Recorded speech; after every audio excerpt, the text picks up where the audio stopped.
Most of these eerie things are absolutely impossible on our planet, even in the wildest imagination. But as practice shows, what is impossible with us is still possible on other planets.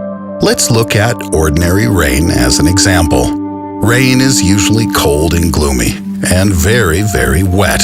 And in general, the Earth's rain, well, it's boring. The rain of stones on planet Korat 7b, however, is quite another matter. We wouldn't be bored there. It's very, very hot on one half of this strange space object. The surface temperature reaches 4,700 degrees Fahrenheit. That's about 2,600 degrees Celsius. And that's more than enough to make the rocks melt and then evaporate like puddles of water here on Earth. At the same time, the other half of the planet is relatively cool at about 3,500 degrees Fahrenheit. That's about 1,900 degrees Celsius. So, the rocks evaporate and then condense into huge stone clouds under the hellish temperatures on the hot half of the planet. And then these clouds fall as rains of magma heading back to the surface. On the relatively cooler side of the planet, the rain made of magma solidifies into stones before hitting the surface. This is real stone rain.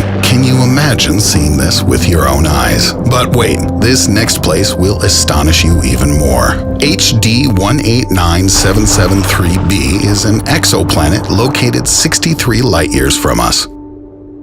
It's slightly larger than Jupiter in size, and most likely you will agree with me if I say that it looks awesome. Can you possibly imagine what horror lies behind all this beauty? Its fantastic appearance is due to the fact that the atmosphere of the planet consists mainly of silicate particles. Think sand or glass. It also rains at a temperature of 1,700 degrees Fahrenheit. That's 930 degrees Celsius. And it has winds that often reach 5,400 miles per hour. That's 8,700 kilometers per hour, which is 7 times faster than the speed of sound. This is even more terrifying than the rains on the previous planet. Here, they're as clean as glass. Just imagine the scene. Clouds are coming from behind the horizon. Echoes of thunder crack through. The wind surges to a speed of 1.24 miles per second. And finally, the sky explodes with pouring rain. Masses of glass are tearing through the atmosphere and into you at insane speeds. If such a storm suddenly arose on Earth at the same wind speed, it would fly around our planet at the equator in just 5 hours and 33 minutes. Local residents would feel it quite powerfully. But speaking of winds, really, this is nothing. This puny little storm is just a breeze compared to the wind that blows on planet HD 189733b. The temperature on the solar-facing side of the gas giant often reaches a mind-boggling 1,770 degrees Fahrenheit, and the temperature on the dark side is usually no lower than 1,270 degrees Fahrenheit, or about 700 degrees Celsius. The small temperature difference between the two sides is due to the extremely fast winds, which here reach a fantastic 21,747 miles per hour, which is 6 miles or 10 kilometers per second, almost 29 times faster than the speed of sound. That's some wind. As I said in one of my past videos, the fastest wind ever recorded on Earth was during a tornado in Oklahoma in 1999, and its speed reached just 300 miles per hour, which is 73 times less than the usual average breeze on HD 189733b. If you had wings, or a parachute, or even just a normal umbrella, you could fly around the entire planet in about an hour and 8 minutes just by opening that umbrella. But something tells me that your body would probably suffer some terrible indignities long before that. Stones falling from the sky, 5,400 degree temperature, glass rain faster than the speed of sound. You know, the more I learn about this, the less I have doubts about the existence of hell. I left off early the last episode on the topic of shadows, so let's continue. Let's imagine that there's a place where the rays from 2 suns wake you up in the morning. You could also watch 2 or even 3 sunsets at almost the same time in the evening. Previously, it seemed like a fantasy, and was possible only in Star Wars. until we discovered the amazing Kepler-16b exoplanet, which orbits in a system of 2 stars in the Cygnus constellation. 2 suns rise and set on the horizon of this planet. And if my shadow was suffering the despair of loneliness here on Earth, then on Kepler-16b it would have a friend. Although, most likely, if I could somehow teleport to this planet, then in a moment I would certainly die from the heat and lack of air. But if you allow me the luxury of a super-duper spacesuit, and I somehow stayed alive, in general, 2 suns and 2 shadows is certainly cool, but not as cool as 3 suns and 3 shadows. Astronomers have discovered an even more amazing object, HD 13199AB, relatively recently. This new planet broke all previous records. It revolves around 3 suns at once. It also has a giant mass, 4 times larger than Jupiter's, and an unusually long orbit. A 1-year revolution of the exoplanet around its 3 stars takes 550 of our terrestrial years. And as the planet spins quite slowly, the 3 suns only descend from the sky in about half of this time. Imagine that you wouldn't see a single sunset for 275 years. This all happens 340 light-years from our Earth, which is 300 light-years further than our next exhibit, the planet ocean Gliese 1214b. You all know that water occupies 70% of the surface of our planet, but in our case, it's only 0.005% of the total mass of our planet. Scientists believe that on our distant neighbor, water could be up to 10% of the total mass of the whole planet. This means that Gliese 1214b is completely covered by a huge ocean reaching hundreds of kilometers in depth. The planet is 2.5 times the Earth's radius and approximately 6.5 times larger by mass. If you look at all those creations that live in our Earth's oceans, which is less than 6.8 miles in depth, it's scary even to imagine what monsters could hide in this terrible place. But most likely these monsters exist there only in my imagination. In fact, the bottom of this huge ocean is under such incredible pressures that life there is, in principle, impossible. It's known only that the water at the bottom of this mega ocean could likely be an exotic form of ice, known as Ice 7. However, all my searches for information regarding this strange substance were unsuccessful. I still don't understand what the reality of this ice really is, in addition to the fact that it doesn't look like ice in the usual, normal, earthly sense, as it is apparently not cold at all, but is still solid in form. If you have a broader knowledge regarding this topic, please tell me about it in the comments. And for dessert, the last planet.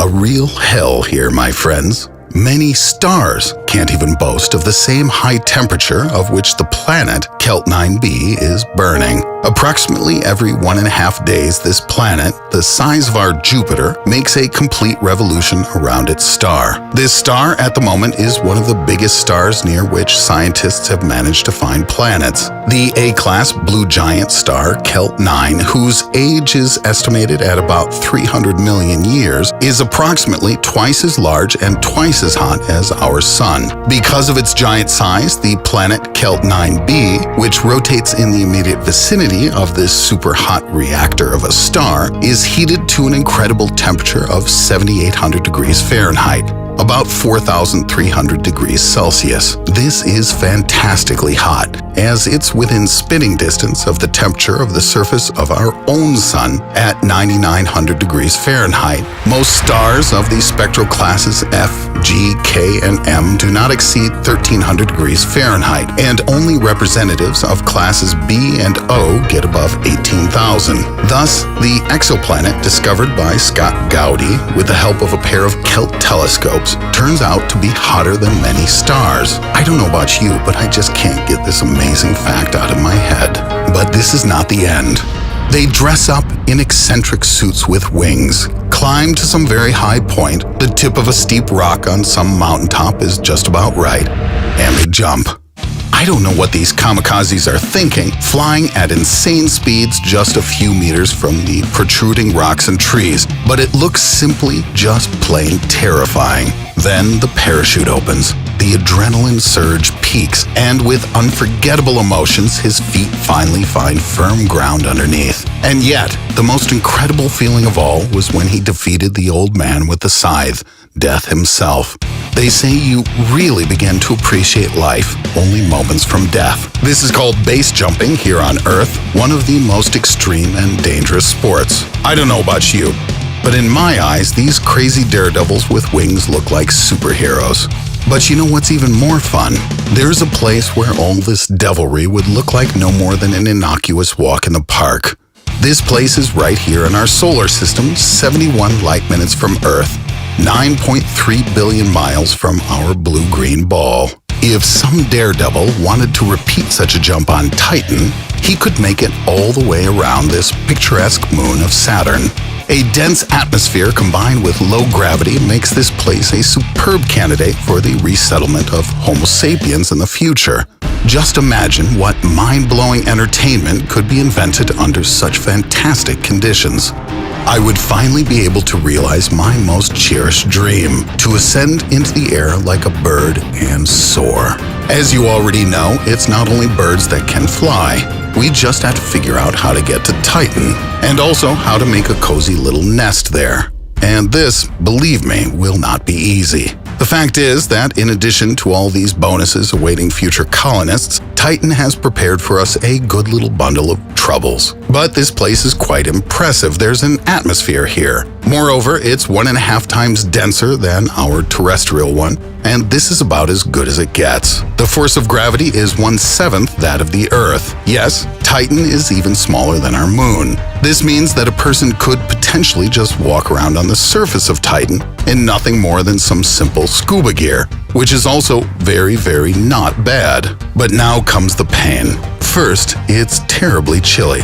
The temperature of the Titan atmosphere is minus 290 degrees Fahrenheit. This is in addition to the fact that the average wind speed reaches as much as 20 miles per second. This means that walking on the surface can really only be possible in the vicinity of a powerful heating installation, probably with a nuclear or thermonuclear reactor.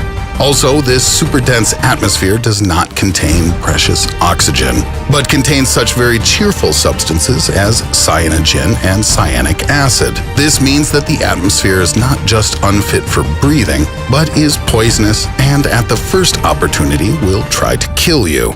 Consequently, all shelters on Titan should be completely hermetically sealed, and at the entrances and exits must have airlocks that do a complete and thorough replacement of the air. Since this is a world full of hydrocarbons, but with an oxygen deficit, which would be needed to burn the hydrocarbons, energy and transport on Titan will be arranged quite differently from that here on Earth. The substance acetylene, which decomposes with the release of heat, is at the bottom of Titan's lakes. It could be used as fuel, as an analog for coal and gasoline. Neither solar nor hydro energy will be much of an option. Hydropower won't be so effective as the rivers on Titan move very slowly. Wind power might be a good option, but beyond that, uranium will be needed for nuclear reactors for heating for settlers. And unfortunately, it's lacking on both Titan and in the Saturnian system as a whole. There are practically no heavy elements and metals, so most likely they will have to be delivered from asteroids. The best transport solution is airplanes, helicopters, and airships, considering the dense atmosphere and very low gravity. By the way, an inhabited base filled with oxygen at a pressure of 1 atmosphere may well be lighter than titanium air, so that it could become similar to an airship. Imagine how cool it would be to live in such a flying city. Since there's no global ocean, rivers and lakes periodically dry out, so water transport is immediately thrown into the background, although with special need it could be used from time to time. If you use acetylene as a fuel, wheeled vehicles are also possible, but there will be a variety of problems with this, including wet sand, rough terrain, and of course, the wind. Therefore, it will be more expedient to use railways with trains on magnetic cushions for cargo transportation. My space broadcast comes to an end for today. Thank you for watching. Thank you that you put likes, and thank you that you subscribe to our channel.